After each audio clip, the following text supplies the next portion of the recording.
Hello, class 9th students. Welcome to my educational center. Dear students, today we are reading your moment lesson 2 The Adventures of Toto. All the students, आज हम इस lesson की Hindi summary समझेंगे. I hope आप सभी को ये chapter easily समझ में आए और मेरे पढ़ाने के तरीके से आप सब सेटिस्फाइड हों. तो स्टार्ट करते हैं इस चैप्टर को. डियर स्टूडेंट्स, ये चैप्टर एक शरारती बंदर के ऊपर है, यानी एक मिस्चीवियस मंकी जिसकी शरारत इतनी ज़्यादा बढ़ जाती है जिसकी वजह से नैरेटर जो स्टोरी लिख रहे हैं और उनकी पूरी फैमिली बहुत बुरी तरीके से परेशान हो जाती है.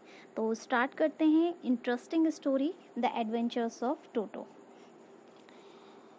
लेखक के दादाजी जानवरों के बहुत ज़्यादा शौकीन होते हैं. जो लेखक इस कविता को बता रहे हैं मीन्स रस्किन बॉन्ड, उनके दादाजी जानवरों के बहुत शौकीन होते हैं.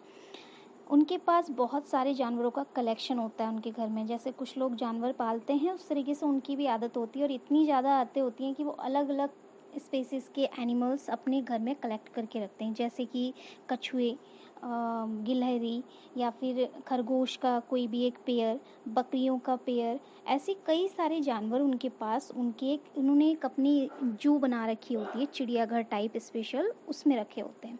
उन्हीं में से एक आता है उनके घर में बंदर. अब वो बंदर आता कैसे है? एक बार उनकी दादाजी किसी टोंगा में सफ़र कर रहे थे, जिसे तांगा बोलते हैं. उसमें सफ़र कर रहे थे तो टोंगा ड्राइवर के पास उन्होंने एक मंकी देखा. वो मंकी उनका कोई पालतू होगा या फिर वो अपने साथ रखता होगा टोंगा ड्राइवर, तो उनको बहुत अच्छा लगा.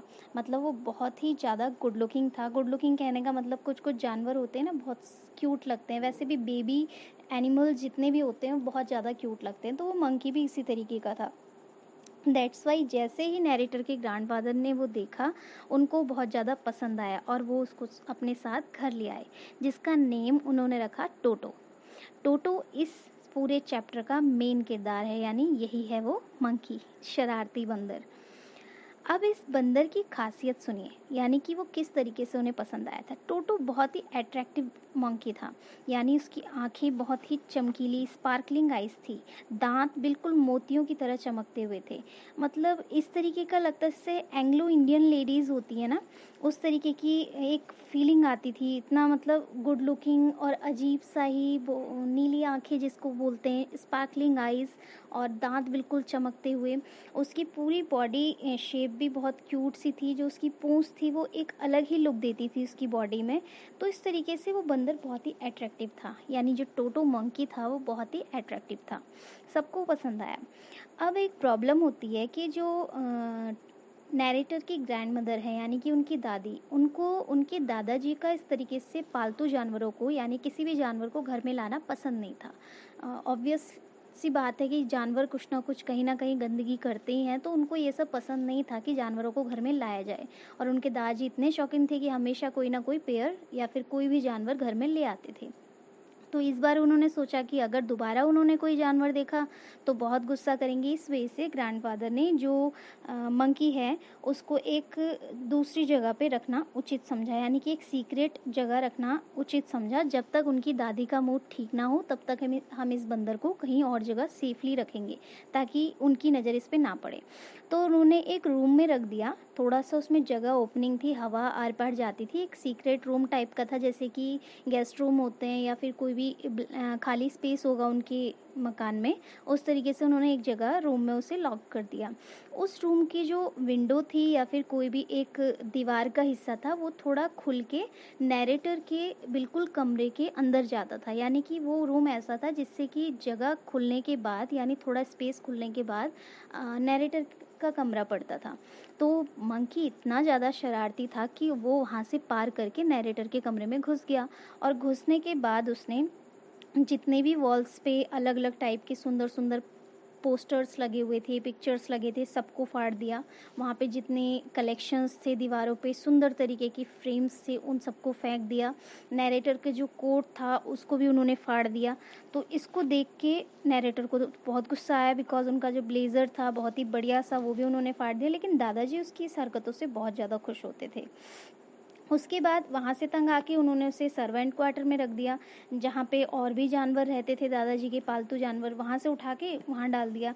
लेकिन वहाँ भी टोटो की हरकतें कम नहीं हुई, वो मतलब और भी जानवरों को तंग करने लग गया। जो जानवर वहाँ पे रहते थे उनको भी तंग करता था, जिससे बंदर की आदत होती है हमेशा छेड़ना, एक तरीके से खींचातानी करना, उस तरीके से वो करने लग गया और बाकी सारे जानवरों को भी उसने परेशान किया और इस तरीके से दिन भर दिन उसकी हरकतें बढ़ती चली गई, यानी बहुत ज़्यादा उसने परेशान कर दिया।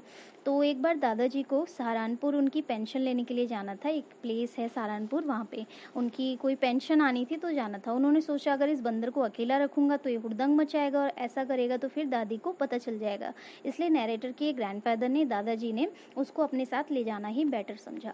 अब एक बंदर को यात्रा के दौरान हम कहीं लेके जाएंगे तो ऑब्वियसली कोई ना कोई क्वेश्चन करेगा, इस वजह से उन्होंने एक बैग लिया, एक मतलब लेदर टाइप का बैग था, उसमें उस बंदर को डाल दिया और उसमें से कहीं भी हवा पास होने की जगह नहीं थी। दैट्स वाई उन्होंने जैसे ही लॉक किया वो बंदर उछल कूद करने लग गया थोड़ी देर बाद, जब वो सांस नहीं ले पाया। तो जब वो ट्रेन में बैठे थे तो वहाँ पे टिकट कलेक्टर आया, उन्होंने देखा कि बैग में कुछ जंप कर रहा है और किस लिए बार बार कूद रहा है। तो उसके दादाजी ये तो नहीं बोल सकते थे कि इसके अंदर मंकी है, इसलिए उन्होंने बोला कि इसके अंदर मेरा पेट डॉग है, ताकि वो इधर उधर ना भागे, इस वजह से मैंने उसे इस तरीके से रखा है। तो उन्होंने कहा कि ठीक है, अगर डॉग है कोई भी पेट तो उसका आपको चार्ज देना पड़ेगा, बिकॉज किसी भी पेट एनिमल को अगर हम लेके जाते हैं, ऑब्वियसली डॉग ही होता है ज़्यादातर, तो उसका चार्ज भी साथ में कटता है, तो उनको भी पैसे देने पड़े टोटो के किराए के। इस तरीके से फिर वो उनको ले आए। लाने के बाद भी बीच में कुछ कुछ इंसिडेंट हुए, तो उसके बाद जब वो घर आ गए तो कुछ दिनों बाद फिर ग्रैंड मदर को पता चल गया कि इस तरीके से बंदर है, तो उन्होंने भी उसे एक्सेप्ट कर लिया, ठीक है। लेकिन जो उसकी हरकतें थी वो कम तो हो नहीं रही थी, डेली की डेली उसकी हरकतें बढ़ती जाती थी। जैसे कि नैरेटर के ग्रैंडफादर ने एक डोंकी भी पाल रखा था, उस डोंकी का नाम था नाना। तो नाना क्या करता, टोटो क्या करता था, बार बार डंकी की पूंछ खींच के कभी उसे तंग करता था, कभी उसको कुछ तंग करता था। इस तरीके से वो उसे भी परेशान करने लगे, यानी ग्रैंडफादर ये सोच ही नहीं पा रहे थे कि हम इसको रखें कहाँ पे, इसने इतना परेशान कर दिया। अब आगे बढ़ते हैं। टोटो को नहाने का बहुत शौक था, गर्म पानी से उसे नहलाया जाता था, तो उसे नहाने का बहुत शौक था। एक दिन हुआ क्या कि उनकी दादी ने, नरेटर की दादी ने, एक उसमें केटल में, केतली में पानी रखा होगा गर्म करने के लिए, हल्का गुनगुना करने के लिए, और अपना वो किसी काम में लग गई। तो टोटो जो मंकी है वो उस चीज़ को देख रहा था। देखने के बाद उसने क्या किया, वो वहाँ पे गया केटल के पास और उसने उसके अंदर हाथ डिप किया। उसे दिखा पानी गुनगुना है, बिकॉज उस टाइम पे फर्स्ट स्टेज था, पानी हल्का सा गर्म हो रहा था, हुआ नहीं था। जब वो देख रहा था उसने देखा कि पानी गर्म हो रहा है, हल्का सा गुनगुना सा था, वो उसमें बैठ गया, यानी वो केटल में अंदर बैठ गया। और नीचे से क्या हो रहा था, आग जल रही थी, यानी केटल गर्म होने के लिए रखी थी। अब मंकी है, ऐसा तो पता नहीं है कि क्या पानी गर्म हो रहा है, कैसे गैस जलती है, क्या होता है, तो उसे कुछ नहीं पता था, वो उसके अंदर बैठ गया। अब रिज़ल्ट क्या होता है कि थोड़ी देर में पानी बॉईल होना शुरू होता है, पहले थोड़ा गर्म, फिर ज़्यादा गर्म। मंकी बार बार आगे पीछे तो कुछ कर नहीं पाया, उससे क्या होता कि उसका आधा शरीर केटल में घुसा हुआ था, तो वो जब उसका नीचे गर्म लगता तो वो सिर नीचे कर लेता, यानी सिर को पानी में डाल देता, उसके बाद सिर में गर्म लगता, सिर ऊपर करता, पैर नीचे करता, तो वो इस तरीके से ऊपर नीचे करता रहा और बाहर निकल नहीं पाया, जिसकी वजह से उसका आधा शरीर जल गया, यानी ख़राब हो गया। अब इस इंसिडेंट के बाद फिर ग्रैंड मदर भी बहुत ज़्यादा डर गई कि ये तो इस तरीके से पूरा ही घर में कुछ ना कुछ कलेश करता ही रहेगा। उसके बाद भी, इतनी प्रॉब्लम के बाद भी टोटो को इतना हर्टिंग हुई, लेकिन उसके बाद भी उसने कुछ भी मतलब अपनी हरकतें बंद नहीं की। कभी भी कुछ भी फाड़ देना, प्लेट्स फेंक देना, उसके बाद मतलब उसके थोड़े और स्टेज बढ़ गई शैतानी की, कि वो और भी कुछ उल्टा करने लग गया। जैसे खाना खा रहे हैं तो मेज पे चढ़ के सारी प्लेट्स फेंक देना, उसके बाद कोई कुछ कहे तो जैसे मंकी घुर्राते हैं ना, उस तरीके से दूसरे के ऊपर चिल्लाना, और उसके बाद किसी पे भी झपट्टा मार देना, किसी को पंजे मार देना, या फिर घर में जो उनके नेबर्स आते थे उनको भी कभी कोई कपड़े फाड़ देता, कभी कुछ।